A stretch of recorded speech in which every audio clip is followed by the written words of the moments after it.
Court లాంటి వాళ్ళకి లెక్కలేదు. హైకోర్టు వాటి చర్యలపై ప్రభుత్వం కనీస స్థాయిలో కూడా స్పందించడం లేదు. CCST బాబు అహ్మద్పై ప్రభుత్వ ఉద్యోగుల సంఘం పిటిషన్పై హైకోర్టు విచారణ ఇట్లాంటి వారి విషయంలో ఉదాసీనంగా ఉండలేమని జస్టిస్ భట్టు దేవానంద్ అన్నట్టు హైలైట్ చేశారు. మేము ఎవరికి బినామీలం కాదు. పెద్ద దస్తగిరి భార్య కల్లమల్ల రమణమ్మ స్పష్టీకరణ. నిత్యానందరెడ్డికి నా భర్తకు ఎలాంటి గొడవలు లేవు. రియల్ ఎస్టేట్ వ్యాపారం నా భర్తకు వివాదాలు లేవు. గొడవ జరిగిన గంట తర్వాత 108 ఆ తర్వాత పోలీసులు వచ్చారు.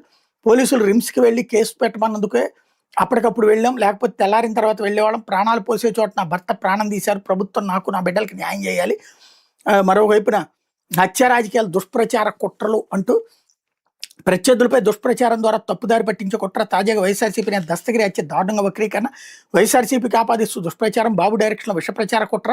టీడీపీ దుష్ప్రచారం ఖండించిన దస్తగిరి భార్య రమణమ్మ. ఉమ్మడి రాష్ట్రాల తర్వాత హత్య రాజకీయాలకు ఆద్యుడు చంద్రబాబు, మల్లెల బాబుజీ, పింగళ దశరథరాం హత్యల వెనక బాబు హస్తం. వైఎస్ రాజారెడ్డి, వంగవీటి రంగ ఇవన్నీ బాబు మార్క్ హత్యలే. దివంగత సీఎం వైఎస్కు బెదిరింపు. ఆ తర్వాత ప్రమాదంలో మహానేత మృతి. 2024 నుంచి రాష్ట్రంలో రెడ్ బుక్ అరాచకం. మొత్తంగా 710 హత్యలు అన్నటువంటిది హైలైట్ చేశారు.